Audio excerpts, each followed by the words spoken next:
Good evening and welcome to our live feed for Tuesday. It's Tuesday, isn't it?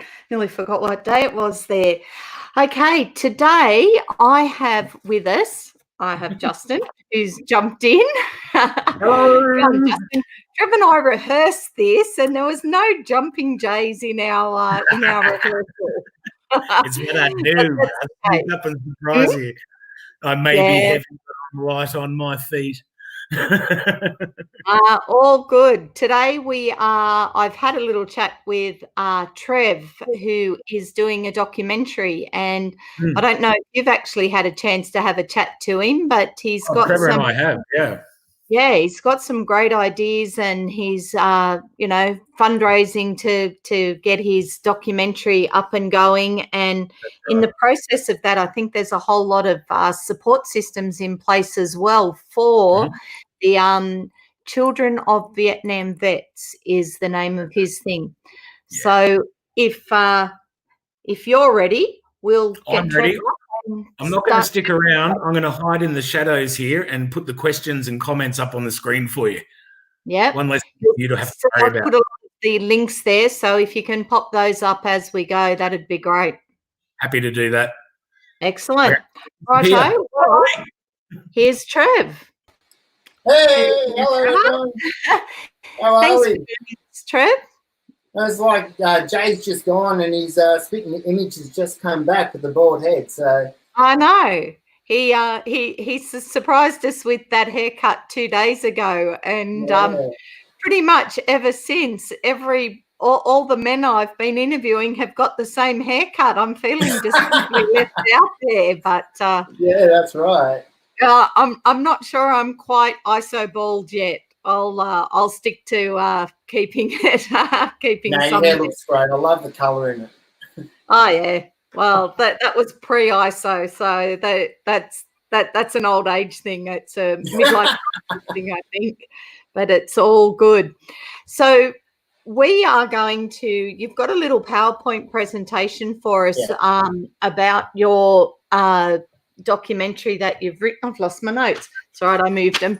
That you've written about your documentary. That you've put together all with lots of info and links and things about your documentary. But tell me, what was? Yeah, okay. Now I'm back on board now. It was you're a child of Vietnam vets, is that? That's right, yeah. That's so right. My father served in the 104 and the 110 Signal Squadron. He was over there at 68 to 69, I believe. So, he was over there doing his part as a 19, 20-year-old. I can't believe people are that young going over there and having to deal with what they have to go through. Of course, it's going to affect them and affect the second and third generations, and that's what made me come up with this idea to do this. In fact, I actually came up with this concept 15 years ago, to believe. I was putting myself through film school and had to come up with a documentary idea, and this came about because I saw my dad having to deal with the demons that he had from fighting over in the war, and then coming back and trying to be the best father, the husband, and provider that he could. And from noticing what he had to go through and how he was like emotionally detached from, from family at some times and from other things that were going on, it was his way of dealing with what he had to deal with over there in the war. And so I saw that character trait in him, and I actually found that I started to get that same character trait in my own life as I was growing up too. Like when things got hard, I emotionally detached from situations, and that was my own mechanism of coping. And so that actually brought the whole concept of this documentary to the forefront of my mind, and I decided to just this year to really put my foot down onto it and actually get that up and going. From that's a bit of a recurring trait. When I spoke to Brian last week, who wrote he's ended up a movie, but it was based on some papers that he'd found in his dad's garage. Right. He was 12 when he found those, and he didn't have that conversation with his dad for 20, 25 years. Yeah. And so I think it takes that long, one, for you to have the maturity and the understanding to be able to have that conversation with your dad, but also for that time frame so that he could actually have the conversation with you. That seems to be a recurring theme. But it's kind of scary that people hold on to that information for so long and don't know how to deal with it. So do you find that the people coming back that came back from Vietnam, and even people coming back from the different deployments that they've had, do you find they've got the resources that they need to help combat some of the issues that come up when they do return? Well, look, back when my father returned from Vietnam, unfortunately there wasn't any real infrastructure set up in place. I mean, I remember talking very briefly. My dad's a very close to heart type of person. He doesn't share a lot, but one night he did actually open up and said, when he returned home, he got dumped at Essendon Airport in Victoria at the wee hours of the morning, and said, "Thanks, there you go. Go back into society now and do your best," type of thing. There's actually no support mechanisms there. But now, when you look at it, it's I'm actually really proud to see what type of support systems are out there. I mean, just last night, we had the CEO of Solon come on and do a live stream, and that was fantastic. Earlier today, I don't know if anyone caught it, if they were at work, but you can go onto the Aussies and Kiwis for Anzac page and have a look at Red 6. I didn't even know about these guys, and they've got a fantastic concept and an app which helps people to touch base. And if you're not having a great day, you can actually, someone can get in contact with you, like a little support group. None of that was around back in 69, 70, 71, when these 19, 20-year-old boys or young men come back after a horrendous experience over there, fighting in a war, and then they have to come back and try to deal with society all by themselves. And there wasn't, we had World War I and World War II, and we've had different battles in between, but every single time they've been so different, and so nobody really has an expectation of what it will be like when they come back, because they don't actually know what they're going into. So how do you prepare people for the comeback when you don't even know where you're sending them or what they're going to find when you send them there? So it's we can sort of understand that there hasn't been those supports there previously, but now, in the last 10, 15, even 20 years, with the beauty of the internet and smartphones and all those things that we think are the scourge of our society now, they really do, used correctly, they have an amazing ability to do that, to connect people with the services they need, to connect them with people that actually do understand, instead of being dropped at the airport and gone, see you later. Now, not only would he get dropped at the airport, but he would probably have, 5 buddies online, going, okay, now what? So that they would actually be able to formulate a plan to move forward, which is something that we've never had before. So this documentary, you sort of touched on where the idea came from. Do you want the slideshow up yet, or do you want to tell us a little bit? Why not? Let's throw that up. Throw the slideshow up? Yeah, okay. Why not? Something different. Here we go. That's better, because now I'm only just a little picture on the corner. That's a lot better now. Then talk us through it. Okay, so this is my production company, Soren Productions. I actually registered as a company just earlier this year. This is a wonderful logo that my beautiful wife has designed, and as you can see, it's part of my top that I've got on, one of my merchandise tops here.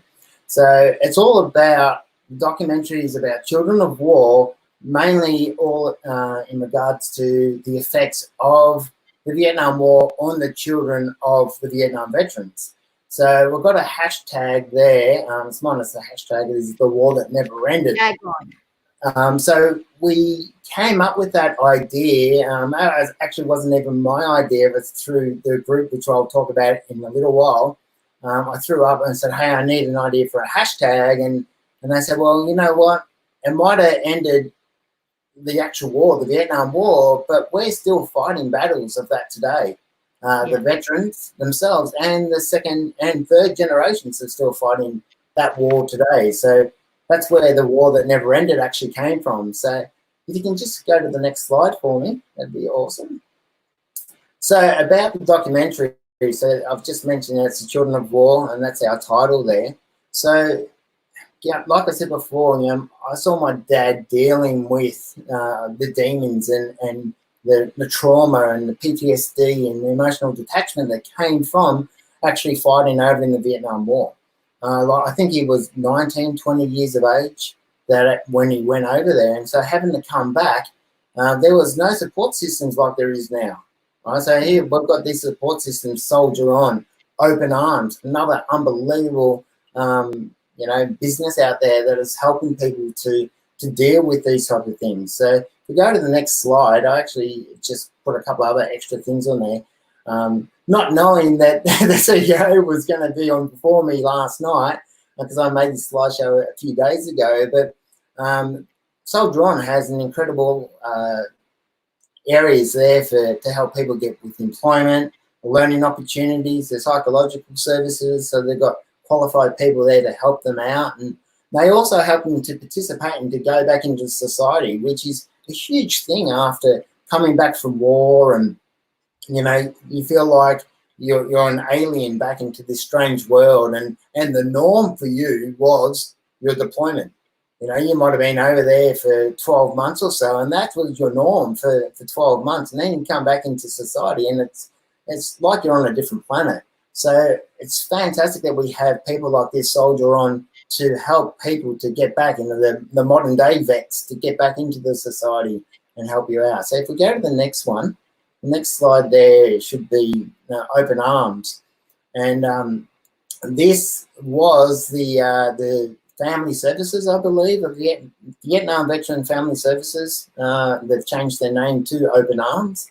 But if you can see there, it's a little bit hard to read, I think, but they have a whole heap of short little courses that are available for families, for sons and daughters like myself of a serving member, and also, of course, for the vets to go in there. So if you're dealing with anger issues, or you need help with sleep management, or getting back into society with relationships, or pain management, there's actually courses and qualified people now out there that can help you with all these different areas that you're struggling with. Where back when my dad returned from Vietnam, none of this was around. There was like none of this. And also, we're really lucky too here in Australia that we have a lot of these support systems already set up.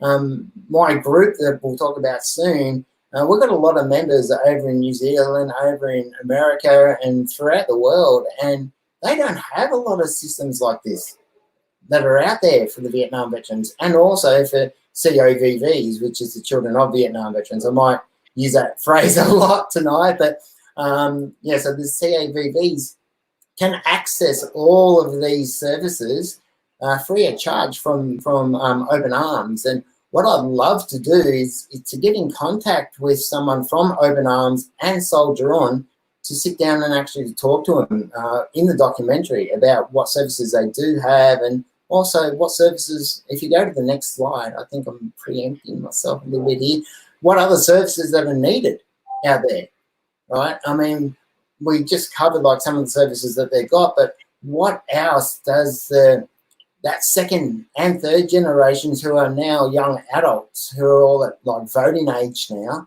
like my daughter's like almost 20 and I've got a 22-year-old son, what other services are there out there that they need to help this third generation and to help the second generation is what is my main documentary is all about.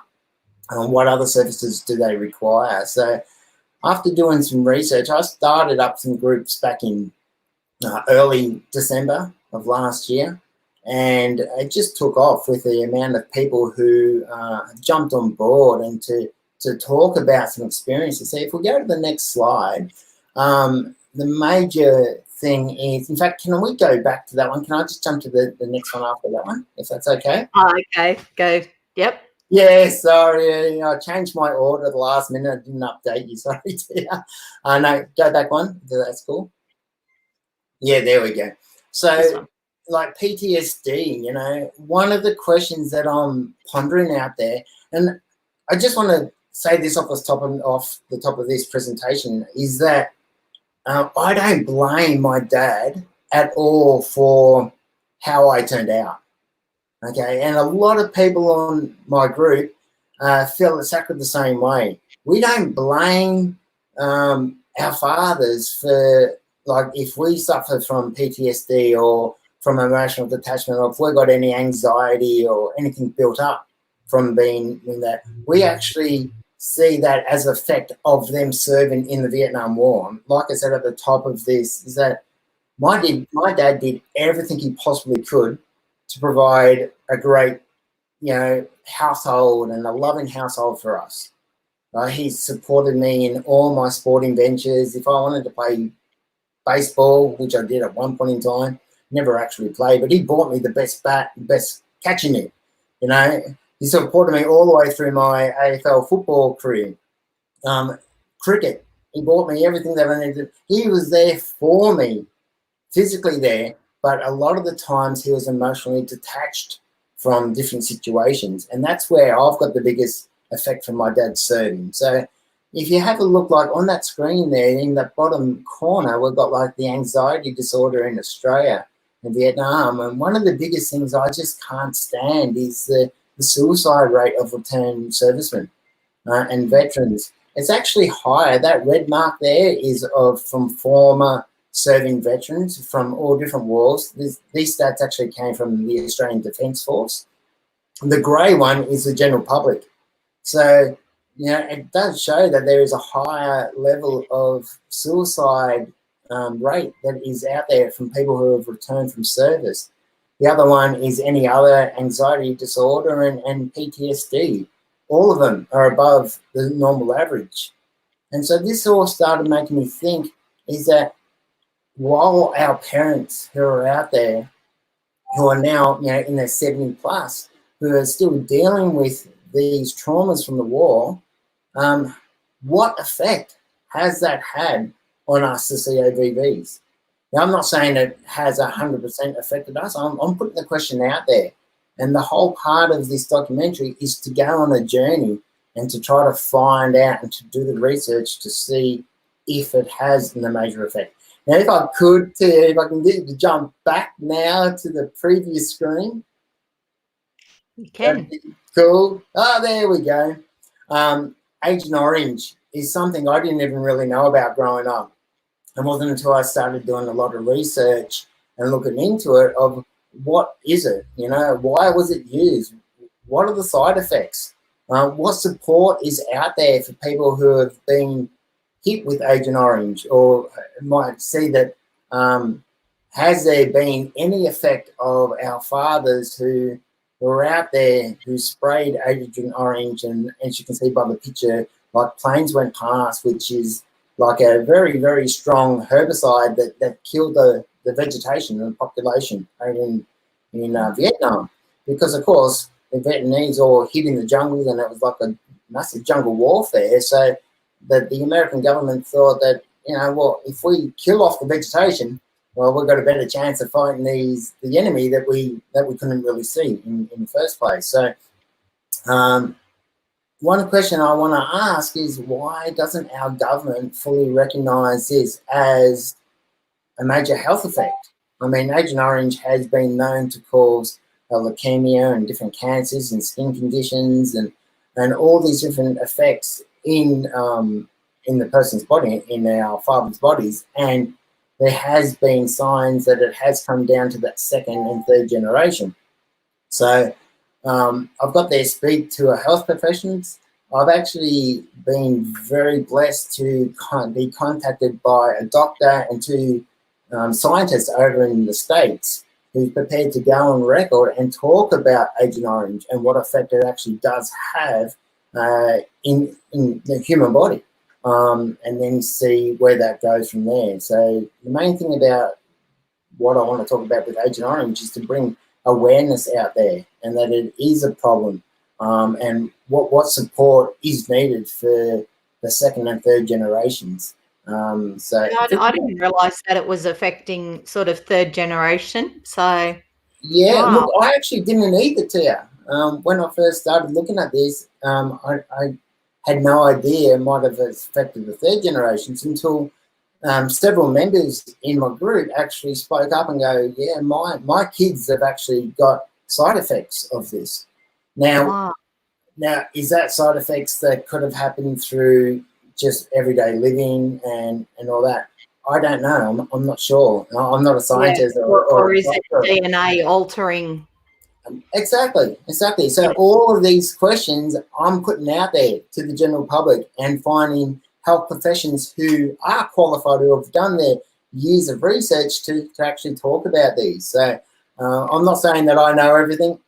People ask me questions. I'm like, that's a very good question. I need to get back to you on that because I actually have by asking the questions, you're sort of getting both sides of the story as well. You're going to get people that go, yeah, you know what? I breathed it in, I sneezed it out, it's gone. But, yeah.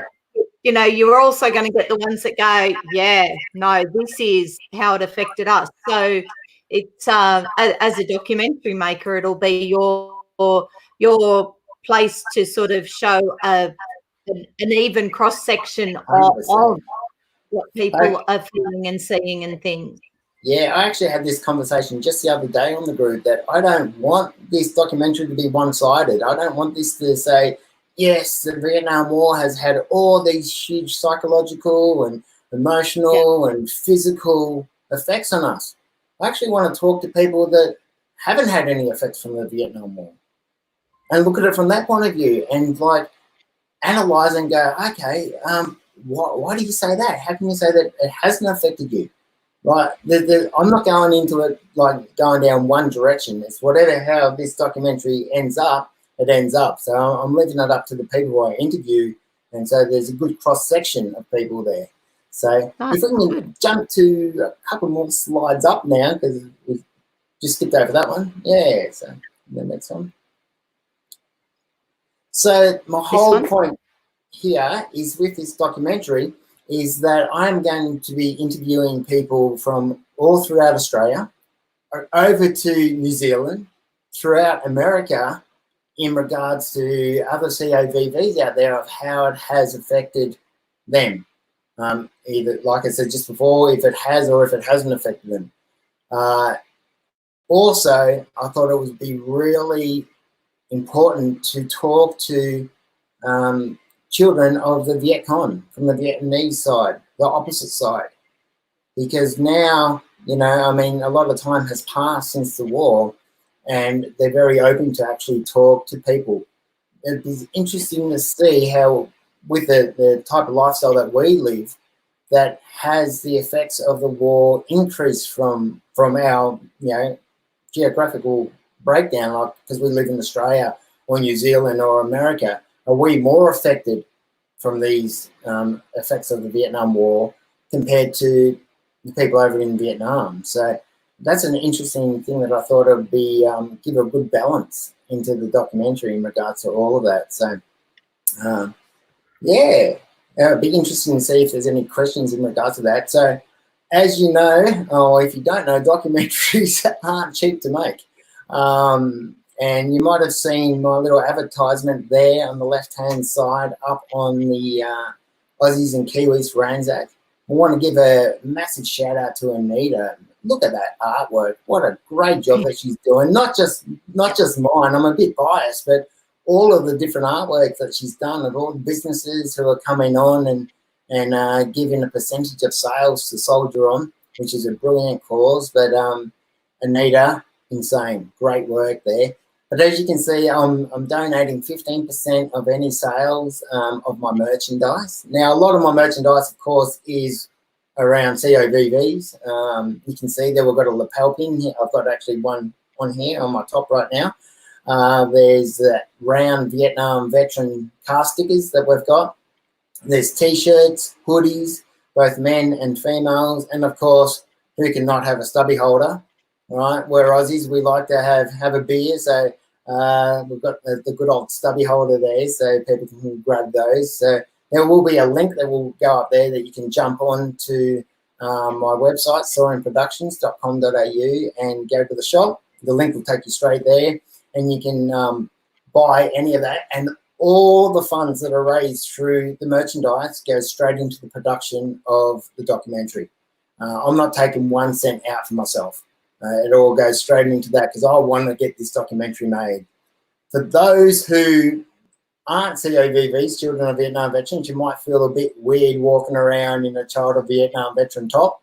I do have a button on the shop there called Donate to the Documentary, where you can click that link and it will come up, and it will actually have a big description of what I'm doing, why am I doing it, why is it important to donate to this.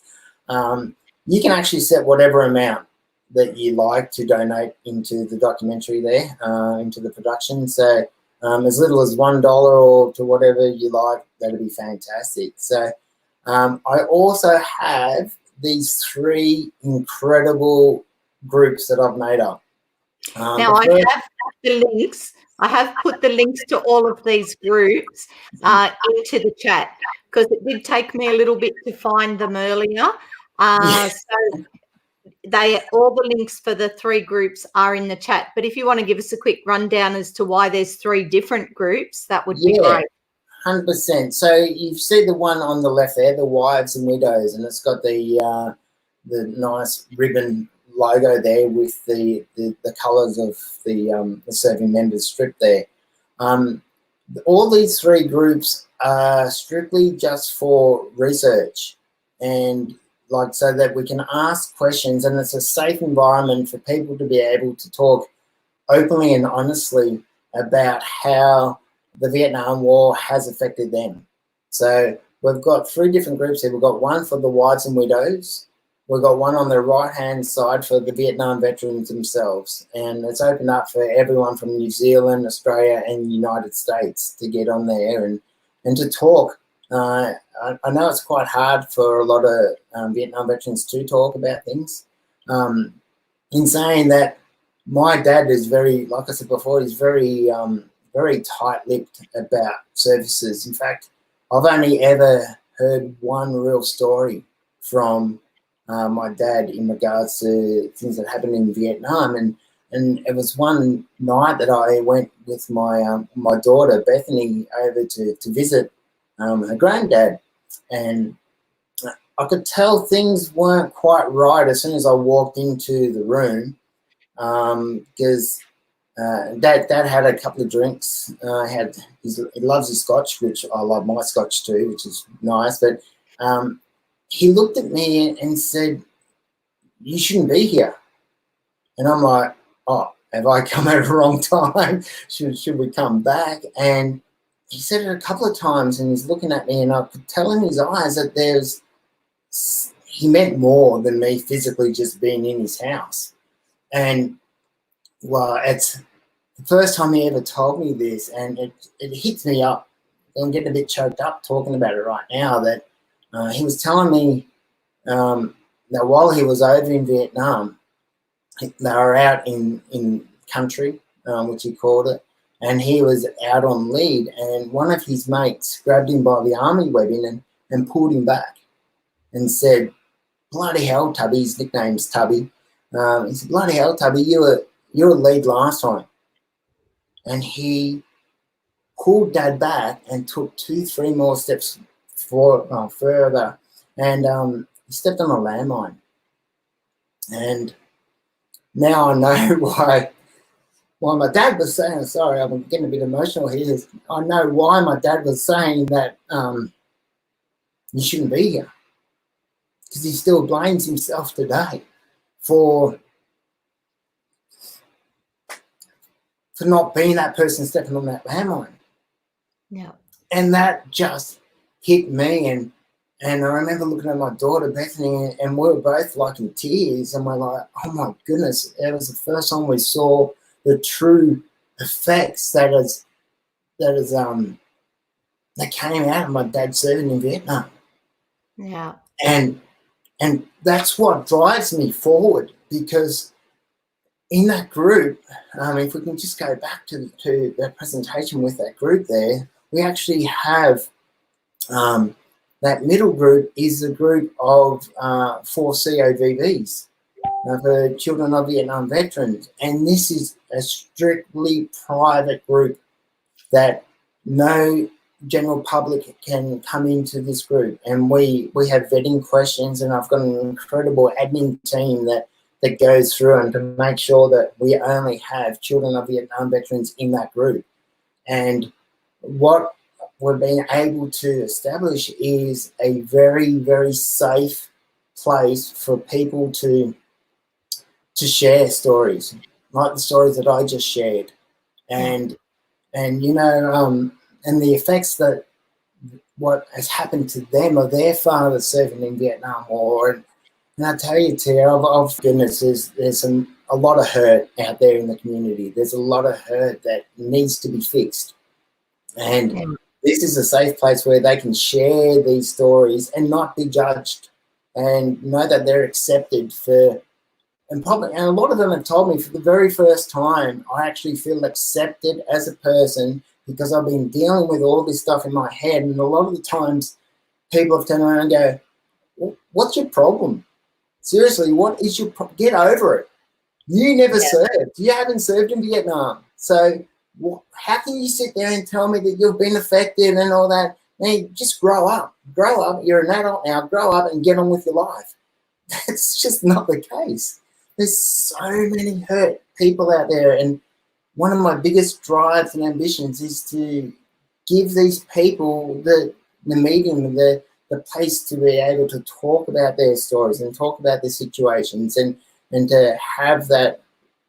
In fact, I actually got a message just the other day of one of my members saying, because of your group, I've been able to grow and to share stories with people, and it's actually rebuilt the bridge between myself and my father. And we sit down now and we can communicate, because I can understand what he's gone through, and he knows what you're doing. And you know, it's been a massive learning curve for us. So if that's from only 400 people from around the world that I'm getting stories like this is what drives me to get this documentary out there, and because there's literally hundreds of thousands of people that will be affected by this documentary, not just children of Vietnam veterans either. Like, this documentary will have a profound effect on, like, the next generation from people who served in Iran and Afghanistan and all the wars and all the conflicts that people have to deal with. So just understanding what happens when they come back, and being able to then, you know, have those conversations with family and whatever. Yeah. Trev, I'm going to wind you up there. No problem. I think I've had enough anyway. No, thank you very much, because that's a lot of information that you've given us. But the fact that there are the links there and your 3 different groups, so that, you know, that the children can talk to each other and the vets can talk, and the wives, because all 3 of those groups have very different experiences in relation to the same thing. So that's amazing, and all the links for that are in the feed from this, and we'll put the link to your page up with it when we put it up on YouTube as well. So we will just quickly go to see if there have been any specific questions, because I did see one pop up there a minute ago. Sorry, Jay popped it up there and I've lost it now. It's asking what year did they start using Agent Orange. There are a few questions here that you can go back in and check later. There was one about somebody asking about interviewing this? There it is. Oh, Thank there it you. is. Yeah. Are you interviewing people in the documentary about PTSD? Important for the next generation to understand this. And yeah, Karen, spot on. And I think that's why this why Trevor's starting this documentary, why he's starting this journey, and has put those groups up and about so that he can start to talk to people about that. Trev, if people want to get hold of you, which is the best way to do it? Through Soaring Productions? Is that the best way for them to contact you after today if they've got, if they do want to talk to you about their experience? Yeah, 100%. So they can go to my Soaring Productions either page, or they can go on to Soaring Productions, my website. There's a contact us part there. Also, we've got the links there for the Children of Vietnam Veterans Facebook page that you can send a message there. Or you can just search for me, Trev Harwood, on Facebook and drop me a personal message. And I'm more than happy to talk about anything to anyone. So no question is too small or silly to ask. So, and if, like, I can't do this by myself. I do need a big community behind me, and I have that with the group. But if anyone can just spare a couple of dollars just to throw to the donation into the documentary, it will help to bring this out to the screens and out to people's homes, which is it's needed. Exactly. People have got stories and they need to be told. I'm going to share one more comment with you, because this one is from Debbie, who says, "So happy I joined this group. As growing up, we were made to feel ashamed to have our dad be a Vietnam vet." So yeah, that's pretty big. And that's like powerful. You said, you were told, to grow up, and how does it affect you? But this is exactly why the children have been affected, isn't it? 100%. Because look, not so much for myself, because like I said, I had a great childhood. My dad provided so many things for me, and it's just those few little things that he was dealing with which has affected me. But from so many other people, their stories, that a lot of people were in shame. Were just ashamed to say that their dad fought in the Vietnam War, which is, to be honest, it's bloody disgusting. Considering how many people went, yeah, it is. I mean, every soldier that has gone and fought for our country should be up there and be honoured. Not snuck into an airport at 2-3 o'clock in the morning and say, "See you later." Get on with your life. You get on with your life. Stop. Don't sit around here anymore. I mean, that's just disgraceful. And so we need to honour our vets. And one thing about the documentary, there's no way I'm going to let people be sitting there and blaming our veterans. Now, a lot of people have gone through some horrendous things, right? Absolutely horrendous stories that have been shared with me. And even still, some of these people don't blame their dads for it. Yeah. They blame the war. And they blame the things that the lack of support that wasn't there. And like I said before, thank God that we have the support that we have today for our returning veterans from all the other wars, because I'd hate for it to be duplicated what happened back then from Vietnam. Yeah. Well, and it goes back to that basic core value that we're trying to teach our kids at school, isn't it? Just be kind. We can't judge people unless you have been in their boots yourself. You cannot judge somebody else on their reactions, their behaviours, on anything really. So we do need to just step back and be kind. Yeah, 100%. Well, good luck with the documentary, Trev, and thank you very much for. Hey, what do you got on your head? Oh, hello. Stalking us. Get the guy on screen. So thank you very much for sharing your story with us tonight, and good luck with the documentary. Not a problem. Well, Jay, you look good in the hat, my friend. You got no volume, mate. No volume. Can't hear you. That's not a bad thing. There we go. So incredibly large, and it actually fits. So thanks for getting fathead hats, mate. Okay. And we're honoured to have Jay a part of our group too. He's actually a part of our Vietnam Veterans group. VV, which is fantastic. So look, I just thought while you're both there, I just want to say stories on our comments. There are some other ones there, and I'm going to say, you know, Deb has put up some more, but I think that they're ones that I'll get you to reply personally to, instead of putting them up on the screen. So yeah, there's a lot of you know, a lot of heartache has been caused, and a lot of people are still feeling from it. So we're going to I will leave those ones there for you to contact personally. And thank you everyone that did pop some comments on there, and we will acknowledge them and get back. Someone will get in contact with you in regard to those ones. And yeah, once again, thank you very much, Trev. Thank you guys for everything you've been doing. You know, I mean, I started a group in December and I've only got 400 members, and that's keeping me really busy. And you guys have started this and got over 220,000 people. It's just crazy to think. I don't know how you're all sleeping or anything, but you're getting we're not. You're not. So no, I really appreciate all that you've been doing, and I'm loving these feeds and everything. So if I had my hat on, I'd have a hat on you. That people are connecting, and you know, we're helping get your message out there, and Soldier On, and all the other ones, and stay tuned, because we've got a few other interesting, hopefully, interviews lined up for the rest of this week as well. So coming, you know, just getting the stories and things out there from lots and lots of different angles. So I don't know if you caught up with the one last week with the young girl Mackenzie, who that's amazing. Who went on the trip.